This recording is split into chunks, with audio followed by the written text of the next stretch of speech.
Hollywood spent decades pretending queer people didn't exist. But here's the secret the studios never wanted you to know. Their biggest classics were dripping with forbidden desire, hidden in plain sight. From Hitchcock's Coded Killers to Garbo's gender-bending queen, these films smuggled LGBTQ plus stories right past the censors. Ready to see old Hollywood through entirely new eyes? Number 15. Dracula's Daughter, 1936. Universal Studios accidentally created one of cinema's first lesbian horror icons, and they had absolutely no idea what they were doing. This sequel to the Bela Lugosi classic follows Countess Maria Zaleska, a vampire desperate to cure her affliction through psychiatry. The metaphor practically screams from the screen. Gloria Holden plays the Countess with devastating melancholy, her eyes filled with shame and longing that resonated deeply with queer audiences of the era. The most infamous scene involves the Countess luring a young woman named Lily to her studio under the pretense of painting her portrait. She asks Lily to remove her clothing, gazes at her with unmistakable hunger, and then attacks. Censors somehow missed what was happening right in front of them. Film historian Vito Russo, author of The Celluloid Closet, identified this film as groundbreaking in its portrayal of queer female desire, even if that desire was painted as monstrous. The Countess desperately seeks a cure for her vampirism, mirroring the era's horrific treatments for same-gender attraction. She visits a psychiatrist hoping to be fixed. Director Lambert Hillier shot the seduction scene with such tension and eroticism that it became a touchstone for later vampire films exploring similar themes. The studio marketed the film with the tagline, "She gives you that weird feeling," which queer audiences interpreted exactly as intended. Number 14. Laura, 1944. Waldo Lydecker might be the most flamboyantly queer character to ever slip past Hollywood censors without anyone officially acknowledging what they were seeing. Clifton Webb plays the acid-tongued columnist with such delicious cattiness that he practically invented a template for coded characters in film noir. Director Otto Preminger crafted something remarkable here. Lydecker is obsessed with the beautiful Laura Hunt to an almost spiritual degree. He controls her life, destroys her relationships with men, and decorates his apartment with portraits of her. Yet his interest never feels romantic in the traditional sense. It feels possessive, artistic, almost maternal. Webb's performance earned him an Academy Award nomination, making him the only openly queer-coded character to receive such recognition during this era. His famous bathtub introduction scene, where he sits typing his column while a detective interviews him, established him as completely unconcerned with masculine conventions. Critics at the time praised Webb's sophisticated portrayal without explicitly naming what made it sophisticated. Audiences knew. The queer community embraced Lydecker as one of their own, understanding his jealousy of Laura's male suitors as something more complex than simple romantic rivalry. The film became a sensation, earning multiple Oscar nominations and cementing Webb's career as Hollywood's most elegant villain. His influence echoed through decades of queer-coded antagonists who followed. Number 13. The Maltese Falcon, 1941. Peter Lorre walks into this film and absolutely refuses to pretend he's playing a straight man. His Joel Cairo arrives wearing gardenia-scented calling cards, sporting curled hair and manicured nails, and carrying a perfumed handkerchief. Director John Huston knew exactly what he was doing. This was Humphrey Bogart's breakthrough as Sam Spade, but Lorre steals every scene with his delightfully effeminate portrayal. Dashiell Hammett's original novel made Cairo's orientation explicit, but the production code required sanitization. Lorre and Huston simply coded everything so obviously that anyone paying attention understood completely. The famous moment when Spade disarms Cairo and calls him a gunsel worked on two levels. Censors thought it meant gunman, but the actual slang meaning referred to a young man in a same-gender relationship. Hammett and screenwriter Huston got away with inserting a slur right under the censors' noses. Sidney Greenstreet's Caspar Gutman also carries unmistakable coding, with his appreciation for young men and theatrical flourishes. The entire criminal conspiracy reads as a queer underworld operating just beneath San Francisco's surface. Warner Brothers marketed the film as a hard-boiled detective story, completely ignoring the queer subtext that made it fascinating. Modern scholars recognize the Maltese Falcon as essential viewing for understanding how Hollywood communicated forbidden identities through gesture, costume, and carefully chosen words. Number 12. Morocco, 1930. Marlene Dietrich kissed a woman on screen in 1930, and nobody stopped her. This single moment electrified audiences worldwide and established Dietrich as cinema's most dangerous gender revolutionary. Director Josef von Sternberg dressed Dietrich in a man's tuxedo and top hat for her nightclub performance scene. She sings, surveys the crowd with predatory confidence, spots an attractive woman, and plants a kiss directly on her lips. The audience gasps.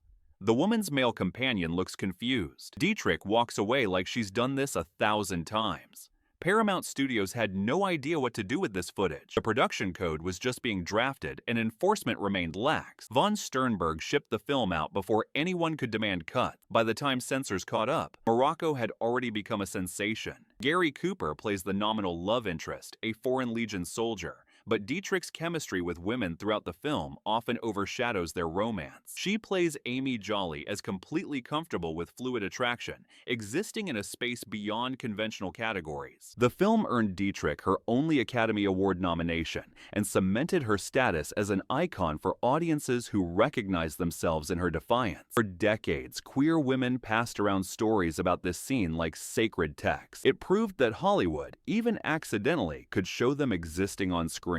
Number 11. Queen Christina, 1933. Greta Garbo requested that the Swedish queen be played as someone who loved both men and women, and MGM let her do it. The result remains one of the boldest performances in classical Hollywood history. Garbo plays the 17th century monarch as genuinely conflicted about marriage and motherhood, preferring to wear men's clothing and maintain an intimate relationship with her lady-in-waiting, Countess Ebba. Their scenes together crackle with barely disguised affection. When Ebba helps Christina undress, the camera lingers on their closeness in ways that feel remarkably intimate. Director Ruben Mamoulian shot the famous bedroom scene, where Christina memorizes every detail of the room after spending the night with her Spanish lover. Garbo reportedly based her performance on memories of previous female lovers, bringing authentic longing to every gesture. The real Queen Christina abdicated her throne partly to avoid marriage and lived openly with female companions for the rest of her life. Garbo knew this history and insisted on honoring it, even when studio executives grew nervous. Critics praised the film's sophistication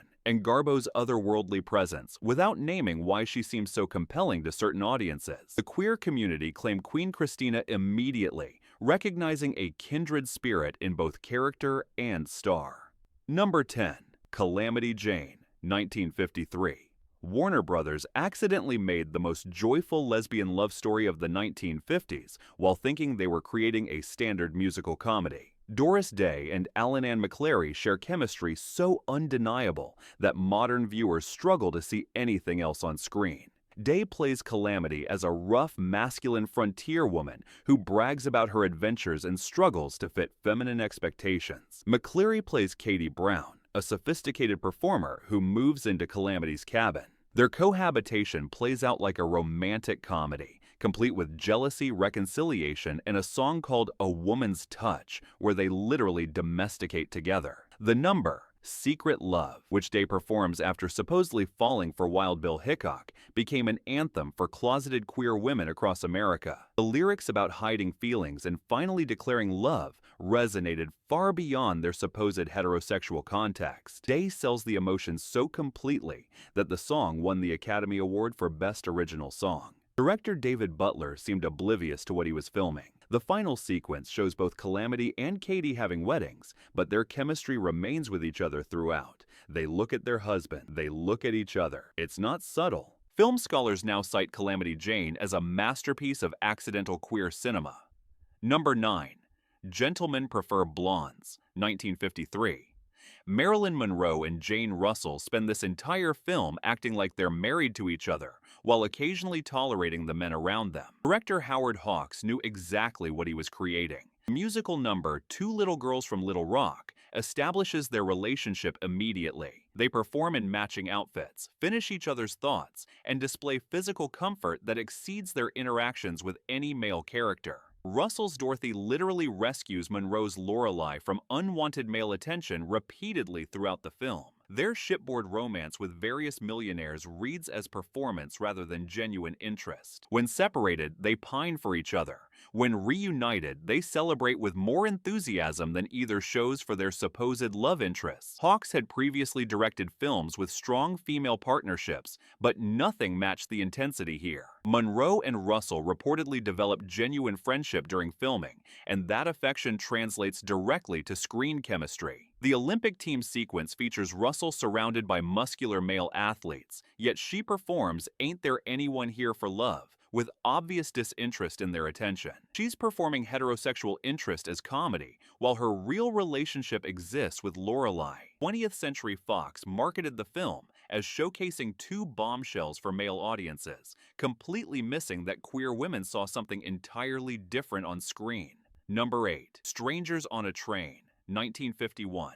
Alfred Hitchcock created one of cinema's most obsessive queer-coded villains. Robert Walker's Bruno Anthony remains terrifying precisely because his desire feels so genuine and so unwelcome. Bruno approaches Guy Haines on a train with the intensity of someone orchestrating a seduction rather than a murder plot. He knows everything about Guy's life. He's studied him. He offers to kill Guy's inconvenient wife in exchange for Guy killing Bruno's father. The proposal feels intimate, almost romantic in its terrifying specificity. Walker plays Bruno as flamboyant, mother-obsessed, and completely fixated on Guy. His famous lighter scene features a lobster necktie that costume designers included as deliberate coding. His manicured appearance and theatrical gestures contrast sharply with Farley Granger's conventional masculinity. Hitchcock, who worked extensively with queer-coded characters throughout his career, understood exactly what he was creating. Bruno represents the period's anxieties about homosexuality as predatory, but Walker's performance transcends simple villainy. He's genuinely compelling. Patricia Highsmith's original novel made the homoerotic elements more explicit, but Hitchcock preserved enough for knowing audiences to recognize. The tennis match sequence, where Bruno watches Guy with unwavering focus, plays as stalker devotion that goes beyond murder conspiracies. Number 7.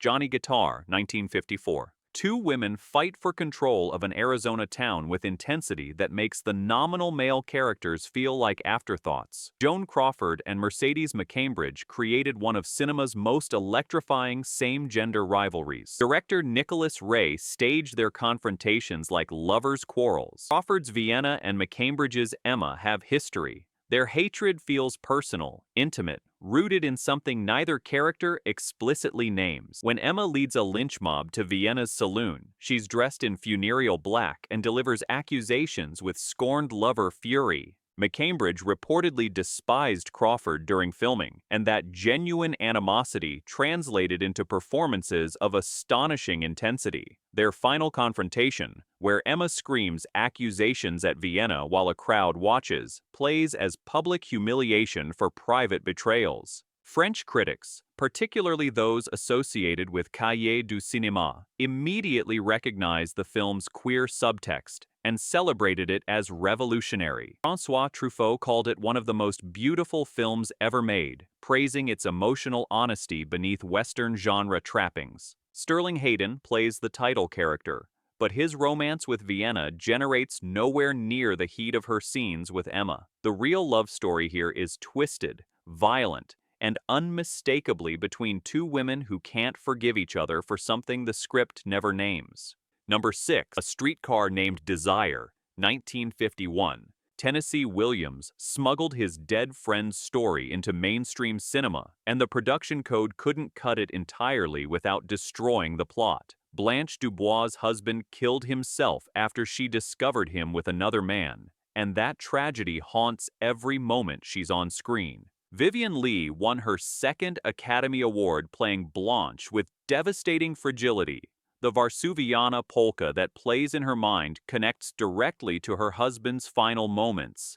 She caught him with an older man, expressed disgust, and he shot himself. The film softens some details but preserves enough for audiences to understand. Director Elia Kazan fought with censors over this content, arguing that removing it destroyed Williams's artistic vision. The compromise kept the essential revelation while trimming explicit language. Knowing viewers understood completely what remained. Williams wrote from personal experience about queer men destroyed by society's contempt. Alan Gray never appears on screen, but his presence defines Blanche's psychological deterioration. She blames herself for his death. She's haunted by her cruelty in that moment of discovery. The film became a sensation, earning multiple Academy Awards and establishing Williams as America's premier playwright. Its queer content, while coded, represented a breakthrough in what mainstream audiences could witness and understand about lives previously invisible to them. Number 5. Gilda, 1946. The triangle between Johnny, Gilda, and Balin Munson might be the most openly bisexual arrangement in classical Hollywood, and somehow the censors approved all of it. Glenn Ford plays Johnny as a drifter rescued by mysterious casino owner Balin, played by George McCready. Balin immediately invites Johnny into his life with possessive intensity. He shows Johnny his phallic cane sword, declaring, "It is silent and economical," and Johnny responds with admiring fascination. They establish partnership that reads as coded domesticity. When Balin returns with new wife Gilda, played by Rita Hayworth, Johnny's jealousy burns with complicated fury. He hates Gilda for taking Balin's attention, but his feelings for her become entangled with his feelings for his mentor. The famous "Put the Blame on Mame" number creates Rita Hayworth's most iconic moment, but the surrounding plot remains a study in bisexual tension. Director Charles Vidor shot Johnny and Balin's scenes with romantic lighting and intimate blocking.